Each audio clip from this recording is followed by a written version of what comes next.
5টা ডিপার্টমেন্টে শক্তিশালী হওয়া। কয়টা ভাই? এই নসিহতটুকু আমাদের ঊর্ধ্বতন কর্তৃপক্ষের কাছে আমি হাত জোর করে করতেছি, একবার হাত জোর করে। 5টা ডিপার্টমেন্টে এই দেশটাকে শক্তিশালী করতে হবে। কয়টা ভাই? 1 নম্বর শিক্ষা। 1 নম্বর, প্রত্যেক মুসলমানকে কোরআন এবং সুন্নাহর শিক্ষায় শিক্ষিত করতে হবে। আমি অন্য ধর্ম নিয়ে কথা বলছি, তারা তাদের মতো দিন পালন করে, লাকুম দীনুকুম ওয়ালিয়া দিন, লাকুম দীনুকুম ওয়ালিয়া দিন। তারা তাদের ধর্ম পালন করে করুক, আমাদের কোনো মাথা ব্যথা নেই। প্রত্যেক মুসলমানের বাচ্চাকে কোরআন সুন্নাহর শিক্ষায় শিক্ষিত করতে হবে এবং একই সাথে এই যুগকে চ্যালেঞ্জ করার জন্য যত সাবজেক্ট দরকার সব সাবজেক্ট আমাদেরকে শিখতে হবে। একমুখী শিক্ষা না, দ্বিমুখী শিক্ষার মেরুকরণ না, একদম দ্বিমুখী শিক্ষাকে একমুখী করে একটা কম্বাইন্ড এডুকেশন সিস্টেম চালু করতে হবে। যদি আপনারা না পারেন আমাকে দায়িত্ব দেন, আমাদেরকে বলেন যে ভাই বা ছোট ভাই, তোমাকে আমি 1 বছর সময় দিলাম, শিক্ষার বিষয়গুলো গোছায় দাও। বিনা পারিশ্রমিকে ইনশাল্লাহ করে দেব, কোনো সমস্যা। 1টা টাকাও দিতে হবে না, জাস্ট একটা চেয়ার টেবিল দেন, 100 জন আলেম দেন, 100 জন বুদ্ধিজীবী দেন, গড়ে দিব ইনশাআল্লাহ। প্লে গ্রুপ থেকে মাস্টার্স পর্যন্ত আমাদের ছেলেমেয়েরা এমন শিক্ষায় শিক্ষিত হবে যেটাকে শরীফের গল্প শেখাবে না ইনশাআল্লাহ।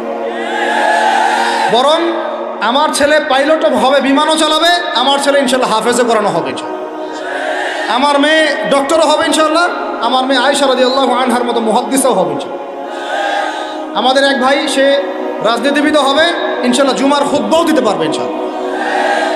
আল্লাহর কসম করে বলতেছি, এমন শিক্ষা চালু করা সম্ভব।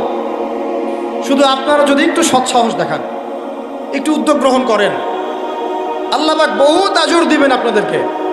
আল্লাহ পাক এই ওসিলায় আপনাদের সব গুনাহ মাফ করে জান্নাতও দিতে পারেন। আল্লাহর রাস্তায় আল্লাহর দিকে ফিরে আসেন। আমি আপনাদের সবচেয়ে শ্রেষ্ঠ বন্ধু, আমাকে শত্রু মনে করেন না। ইউসুফ আলাইহিস সালাম এক পর্যায়ে বলেছিলেন যে আমি যোগ্য, আমাকে দায়িত্ব দেন। মনে আছে আপনাদের? যখন সমাজে দুর্ভিক্ষের স্বপ্ন দেখলেন রাজা, রাজদরবারে গিয়ে তিনি বললেন যে দেখেন, আপনার স্বপ্নটা এমনি এমনি স্বপ্ন না, 7 বছর এখানে ফসল ফলবে, 7 বছর দুর্ভিক্ষ হবে। যদি আপনি আমাকে দায়িত্ব দেন, আমি ইনশাল্লাহ এমন একটা অর্থ ব্যবস্থা প্রণয়ন করব যে ইনশাআল্লাহ এই দুর্ভিক্ষের কবল থেকে মানুষ বেঁচে যাবে। মানুষ বাঁচে নাই। এখানে প্রমাণ হয় একটা জিনিস, যখন দায়িত্ব নেয়ার যোগ্য কেউ দেখা যায় না, তখন যোগ্যদেরকে কথা বলতে হয়।